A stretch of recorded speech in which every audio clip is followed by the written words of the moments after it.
Bonsoir.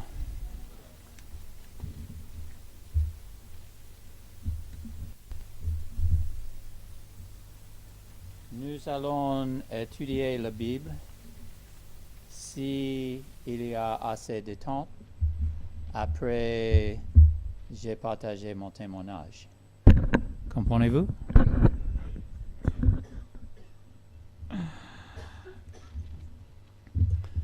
Je voudrais... Non. Merci Emmanuel pour m'aider avec mon témoignage. Et aussi Caroline. Et aussi Bernard. Il m'aidait aussi pour prononcer le français. Il est difficile là. Ouh là là.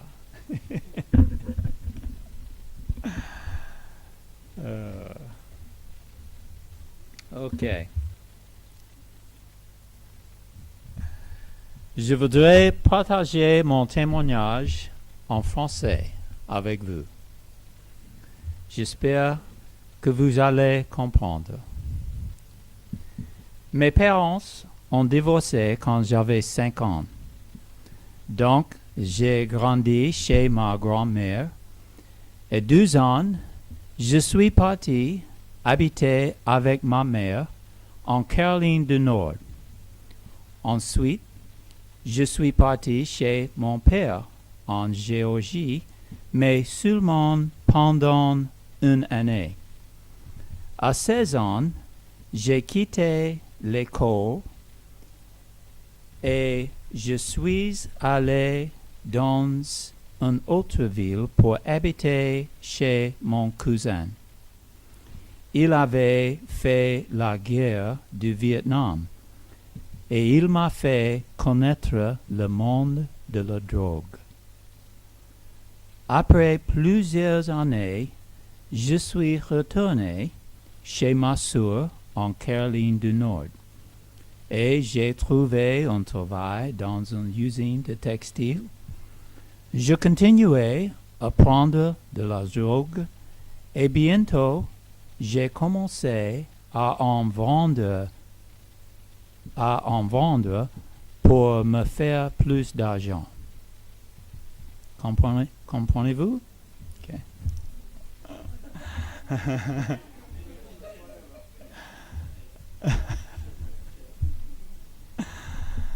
En même temps, je travaillais avec 2 chrétiens qui m'ont beaucoup parlé de Jésus-Christ.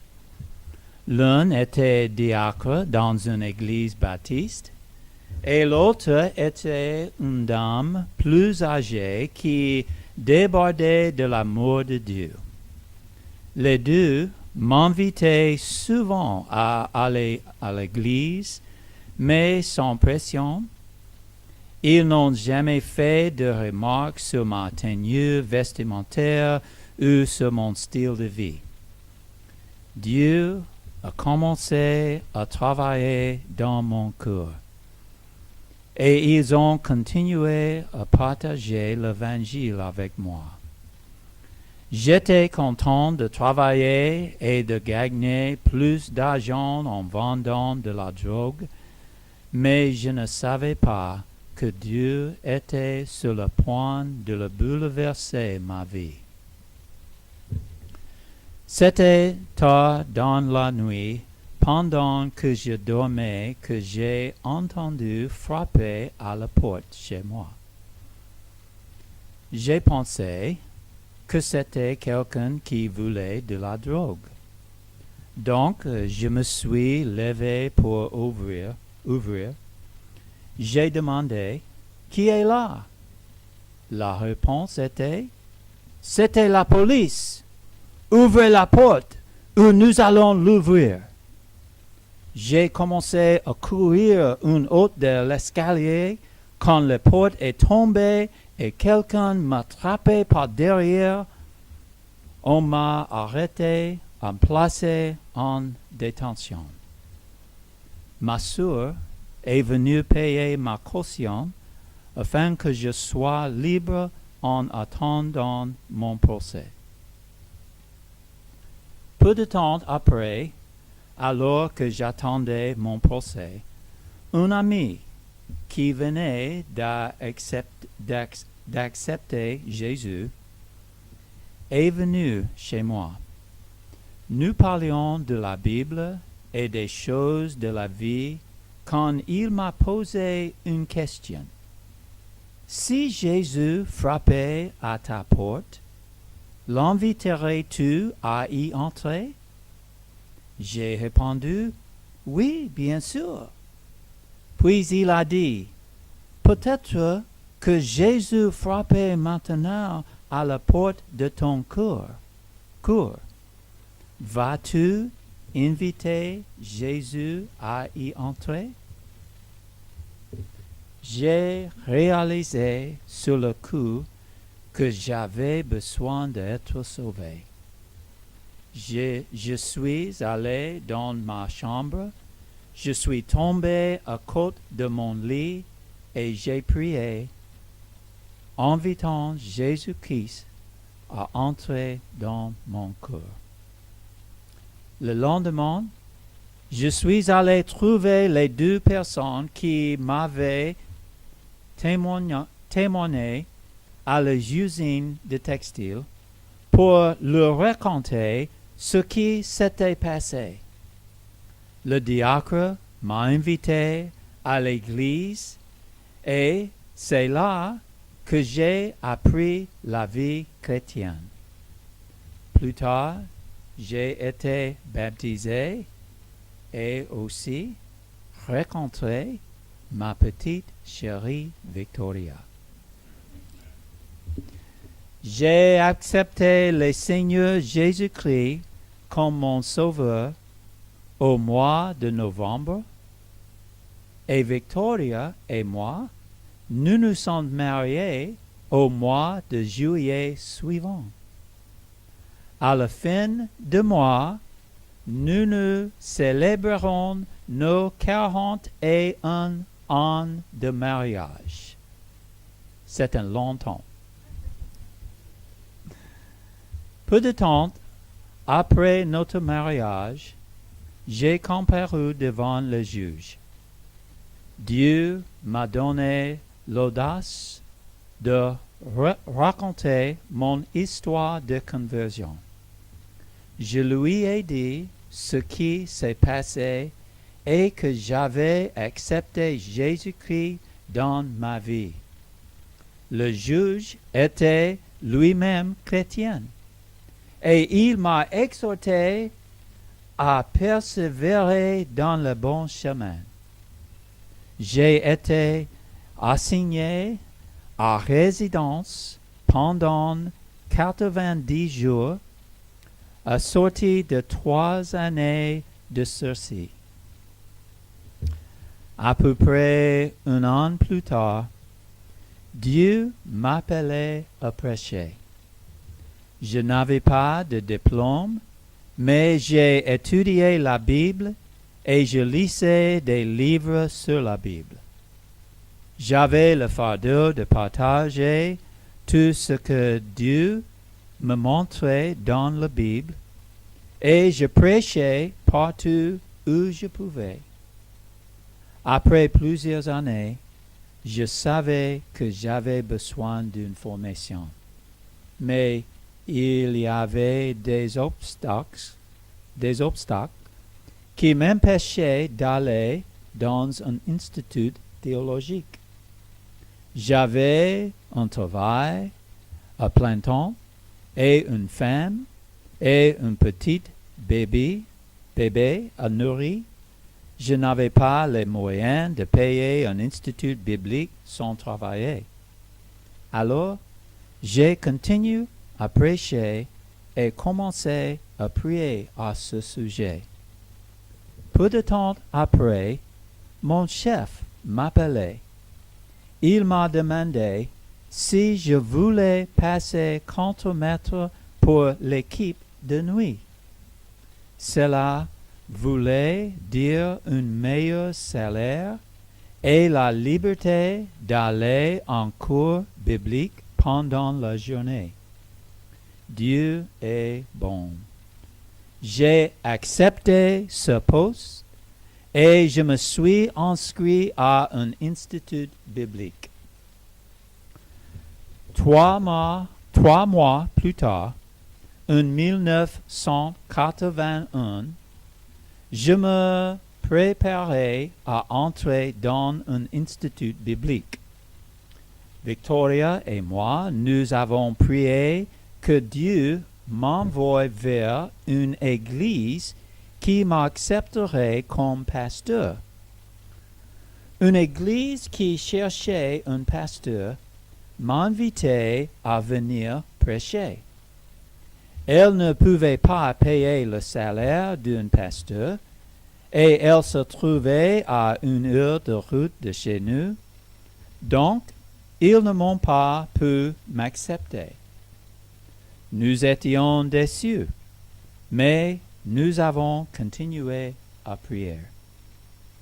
Cette église m'aimait bien, a finalement recommandé auprès d'une autre église dans la même région. Et je suis devenu le pasteur. Donc, en 6 mois, Dieu m'a donné la chance d'aller à l'école biblique et de commencer le travail de pasteur.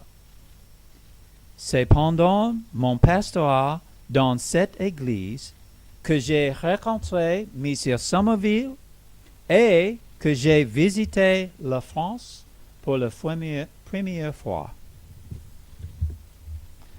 Après 5 ans, j'ai obtenu le diplôme de théologie de cette école. Comme j'avais bien travaillé, un des professeurs a suggéré que je continue mes études. Et donc, j'ai obtenu 2 autres diplômes. Dieu a mis dans mon cœur le désir d'enseigner les autres dans une faculté théologique. Mais pour cela, il m'a fallu un doctorat. J'ai prié à ce sujet. Et quelque temps après, j'ai reçu un courrier de l'Université Liberty qui m'a présenté le programme de doctorat pour les pasteurs en exercice. J'ai suivi ce programme et quelques années plus tard, j'ai obtenu mon doctorat. On pouvait m'appeler Dr. Fowler. J'enseignais dans un institut biblique et était un pasteur de l'Église. En 2012, M. Somerville m'a demandé de prier au sujet du poste de directeur de la mission C, qui s'occupe de l'Institut biblique et de fonder des églises en France. D'abord, je lui ai dit que non, mais je ne pouvais m'empêcher d'y penser. Cela faisait 30 ans que je connais le pasteur Somerville et que je partageais son fardeau pour la France. Je connaissais plusieurs missionnaires et chrétiens en France et j'aimais visiter la France.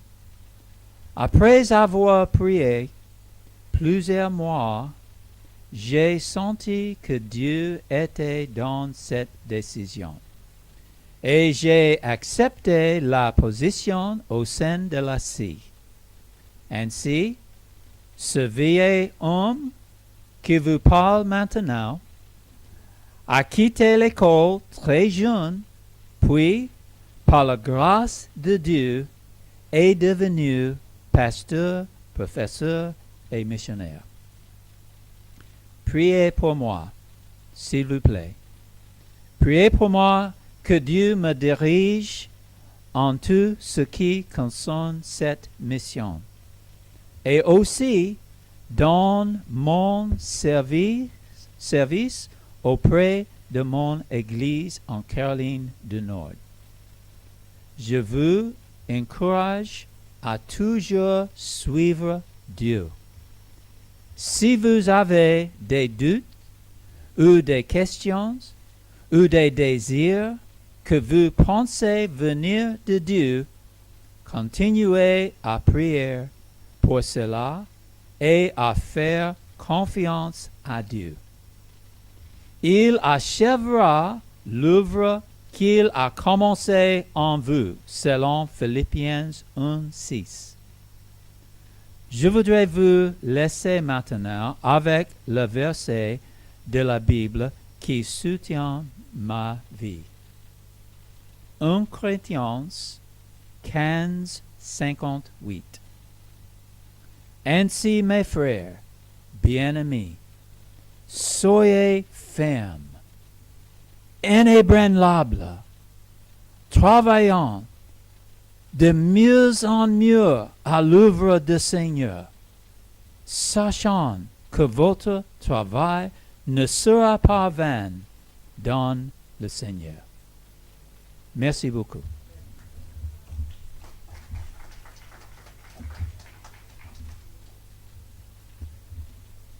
Maintenant, nous allons étudier la Bible.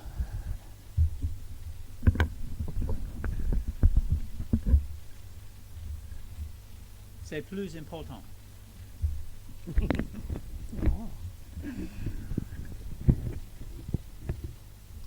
All right, we are going to continue to look at the one another's in the New Testament. On va donc regarder cette expression du Nouveau Testament les uns les autres et on va regarder plusieurs versets qui mentionnent cette expression.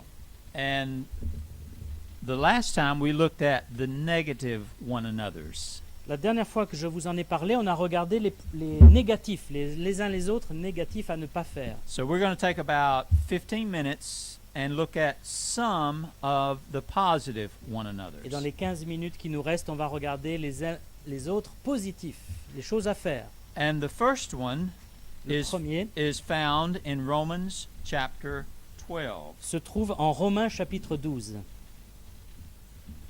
There are actually a couple that are in Romans chapter 12.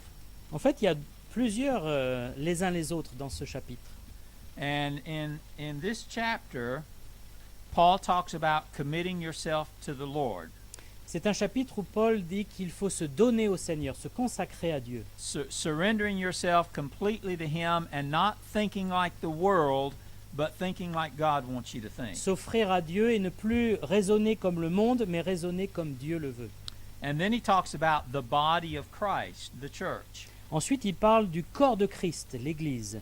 And he says in verse 3 Au verset 3, that you're not to think of yourself more highly than you ought to think.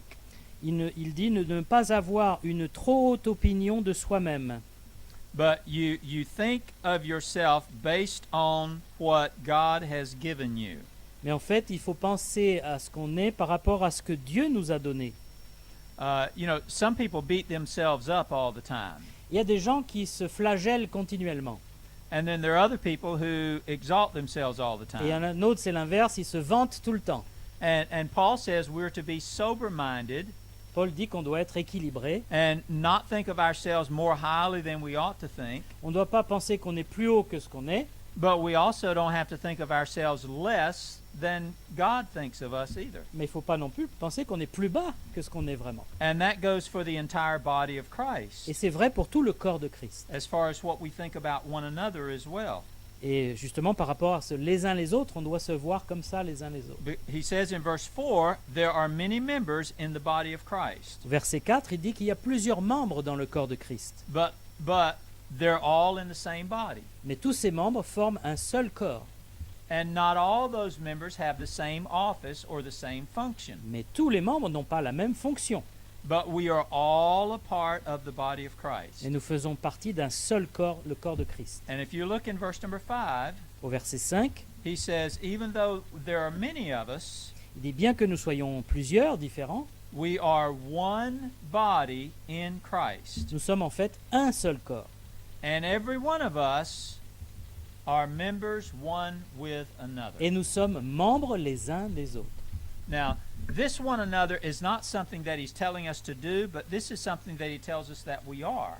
Donc c'est intéressant, ce les uns les autres là, ce n'est pas quelque chose qu'on doit faire, mais c'est quelque chose qu'on est.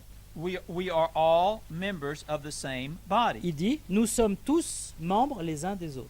And the idea is I'm not going to take a hammer and hit my finger and mash my finger Donc l'idée c'est que je ne vais pas prendre un marteau et m'écraser le doigt avec, because that's part of my body. parce que mon doigt il fait partie de mon corps.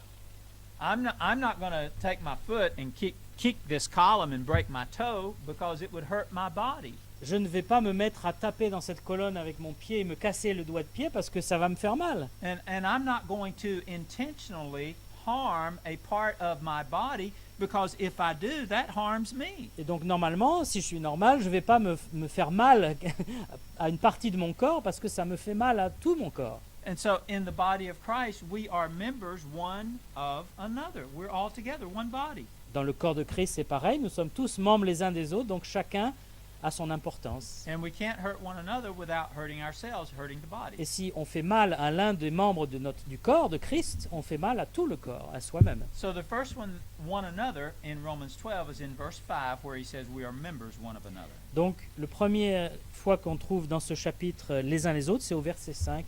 Nous sommes membres les uns des autres. Now the next one another in Romans chapter 12 Le second que j'aimerais montrer dans ce chapitre 12, is the most common one another in the New Testament. c'est, on peut dire, le plus commun, le plus fréquent des les uns les autres dans le Nouveau Testament. This one another is repeated more often than any other. Il est répété le plus souvent que tous les autres.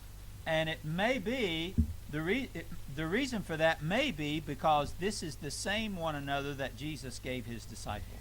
Et pourquoi il est répété souvent? Parce que c'est celui que Jésus a donné à ses disciples, les uns les autres. We saw it Sunday in John chapter 13. Celui qu'on a vu dimanche dernier dans Jean chapitre 13. But Jesus repeated it in John chapter 15 twice. Et Jésus l'a répété en Jean chapitre 15 à 2 reprises. And Paul mentions it in Romans chapter 12. Et donc il est mentionné ici en Romains 12. He mentions it in 1 Thessalonians. On le trouve aussi dans la première épître aux Thessaloniciens. Peter mentions it in 1 Peter chapter 1. Pierre en parle dans son épître au chapitre 1. And John mentions it both in 1 John and 2 John. Et Jean, bien sûr, en parle aussi dans son So épître. they all repeat this same command, Et this tous same one another. répètent ce même commandement avec les uns les autres. Look at what it says in verse 10. C'est verset 10. Be kindly, you can read it because I'm not sure what the French says. Par amour fraternel, soyez pleins d'affection les uns pour les autres. Be kindly affection one toward another with brotherly love in honor preferring one another. That phrase, kindly affection, how would you interpret that in French? Excuse me. The English says be kindly affection one toward another Donc, ayez with brotherly love. une affection gentille et dans un amour fraternel. So how would you say? Be nice to one another? Yeah. Treat one another in a loving way. Nicely, with affection. Yeah. Treat each other with affection. Traitez-vous les uns les autres avec Okay. affection. But it is that idea of loving one another. Donc c'est cette idée de s'aimer les uns les autres, bien sûr. Hein? Along with loving one another, you show affection for one another. Si vous dites que vous aimez les uns les autres, vous devez montrer une affection les uns envers les autres. And then Paul adds to that another preferring one another. Et il dit à la fin du verset, hein, mettant les autres au-dessus de vous-même un petit peu. Hein, c'est l'idée, Which is that idea of putting others ahead of yourself. hein, mettre les autres au-dessus de vous-même, avant vous-même. Okay? So in order to do that, I have to humble myself Pour arriver à faire ça, il faut que je sois humble and think as much or more about the welfare of others as I do myself. il faut que je pense au bien-être de mes frères et sœurs avant mon bien-être ou au moins au même niveau que mon bien-être. Okay? So basically here, Paul is talking about loving one another. Ici, il parle de cet amour qu'on a les uns pour les autres. And if you look in chapter 13 and verse 8, Et au chapitre 13, verset 8, he says, you're not to owe anyone anything, Ne devez rien à personne, except to love one another. si ce n'est de vous aimer les uns les autres. You have a debt of love to show them love. Vous avez une dette d'amour et vous devez montrer cet amour. Now, that doesn't mean that you can't borrow money if you need to buy a car or buy a house. Donc ne devez rien à personne, ça ne veut pas dire qu'on ne doit pas emprunter d'argent. On peut emprunter pour acheter une maison ou une voiture. But that means that when you buy that house or you buy that car, pay your bills on time. Mais ça veut dire si vous achetez cette voiture ou une maison à crédit, remboursez en temps voulu. But he says there is one debt that you always have, Mais il veut dire ici qu'il y a une dette on est toujours redevable. and that is to love one another. C'est cette dette d'amour qu'on a les uns pour les autres. So the debt is a responsibility that you have, something that you are obligated to show or to pay to others. Et là, c'est une dette, ça veut dire on est responsable, on doit donner cet amour aux frères et aux sœurs. And Paul explains the importance of that Paul explique l'importance de ce fait when he says that when you love one another, you have fulfilled the law. parce que celui qui aime les autres a accompli la loi, verset 8 toujours, du chapitre 13. And when Jesus said in John 13, I give you a new commandment to love one another like I have loved you. Quand Jésus disait en Jean 13, je vous ai donné un commandement nouveau, aimez-vous comme je vous ai aimé, I think one of the reasons Jesus was talking about being a new commandment was because, again, he was talking about the spirit of the law and not just the letter of the law. Jésus dit que c'est un nouveau commandement parce qu'il parlait de l'esprit de la loi. And when you follow the spirit of the law of loving one another, Quand vous suivez l'esprit de la loi de Dieu qui est de s'aimer les uns les autres, then Paul says you fulfill the rest of the law. vous appliquez automatiquement la loi. Because I don't have to tell you, don't commit adultery. If you love your brother or sister, I don't have to tell you, don't commit adultery. Si on s'aime les uns les autres, il n'y a plus besoin de dire ne commettez pas l'adultère. Because you won't do that because you know it hurts them. Vous n'allez pas le faire parce que vous aimez les uns les autres, vous allez respecter les uns les autres. Look at what Paul says in verse number 9. Au verset 9, All of the law, tous les commandements, thou shalt not commit adultery, tu ne commettras pas l'adultère, do not kill, tu ne tueras pas, do not steal, tu ne voleras pas, do not bear false tu ne witness, porteras pas de faux témoignages, do not covet. tu ne convoiteras pas, And if there's any other et commandment, tous les autres commandements. in this saying, it's all fulfilled in this Sont saying. tous accomplis et résumés en une parole.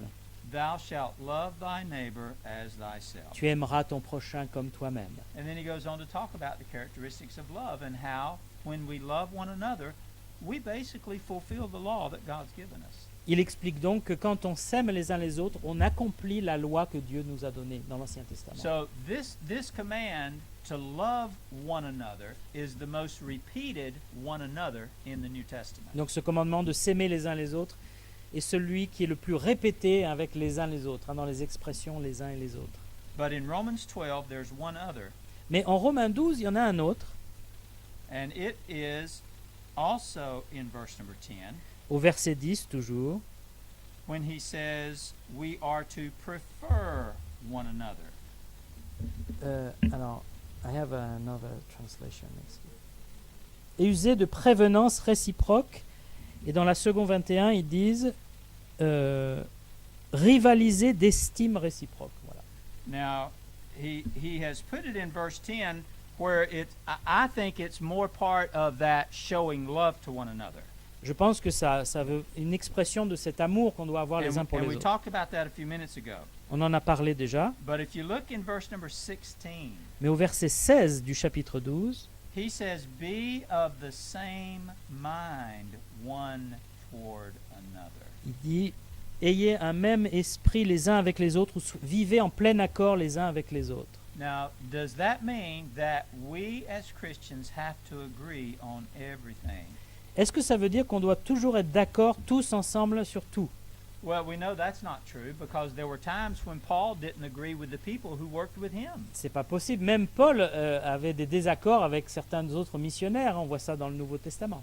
Paul and Barnabas had disagreements. Voilà. Paul et Barnabas, par exemple, n'étaient pas d'accord sur tout. And there were other times. Et il y avait d'autres exemples. So what does he mean when he says be of the same mind one toward another? Qu'est-ce qu'il veut dire? Ayez les mêmes sentiments, soyez en accord les uns avec les autres. If you look in verse 15, Si vous regardez le verset 15, he's talking about rejoicing with those that il rejoice. parle de se réjouir avec ceux qui sont dans la joie. and weep with those that weep. et de pleurer avec ceux qui pleurent. When a brother or sister in Christ is brokenhearted, then we should be brokenhearted with them Quand un frère ou une sœur a le cœur brisé, je dois aussi avoir le cœur brisé avec and lui. be of the same mind that they C'est ça are. que ça veut dire. Ayez les mêmes sentiments. If something breaks their heart, we shouldn't rejoice over that Si quelqu'un est attristé, moi aussi ça doit because m'attrister. that's not love. Sinon, je n'ai pas d'amour alors. But if they're rejoicing in something, Mais si ils se réjouissent de quelque when he chose, says rejoice with those rejoice, weep with those who weep. il dit réjouissez-vous avec ceux qui sont dans la joie et pleurez avec ceux qui pleurent. So when a brother or sister is rejoicing over something, Quand quelqu'un est dans la joie, un frère ou we une sœur, rejoice with them. je me réjouis avec lui, avec elle. And we don't feel bad because they have something to rejoice in and we don't. Et je ne suis pas jaloux si la personne est joyeuse et moi j'ai pas de quoi me réjouir. That's jealousy. Ça c'est la jalousie, That's envy. c'est l'envie. That causes strife in the body Ça of Christ. cause des problèmes, des troubles dans le corps de Christ. So we weep with those who weep and we rejoice with those who rejoice. Alors on pleure avec ceux qui pleurent, on se réjouit avec ceux qui se réjouissent. And we're of the same mind On a le- one toward another. On a les mêmes sentiments, le même esprit. And not only that, if you look at the end of verse 16, La fin du verset 16, he says, don't focus on these high things, these N- big grand things, n'aspirez pas à ce qui est élevé, les choses très hautes, but condescend, humble yourself. mais Humble yourself. humiliez-vous, abaissez-vous, laissez-vous attirer. And that also is what he means when he talks about being of the same mind. Et c'est une explication de cette phrase d'être d'un même sentiment. When in the church there's a sense of rejoicing with one another Quand dans l'Église on se réjouit les uns avec les autres, and weeping with one ou another quand on pleure les uns avec les autres, and humbling ourselves before one et another quand and, on est humble les uns envers les and, autres, and as James says, confessing your faults one to another and praying one for another, ça veut dire être accepté de confesser nos fautes les uns envers les autres et de prier les uns pour les autres. that's when the world has an opportunity to really see the difference that Jesus Christ makes in the life of a believer. C'est là que le monde verra la différence que Jésus-Christ fait dans la vie du croyant. Because in the world, you're out for number one. Dans le monde, on vous apprend à être premier.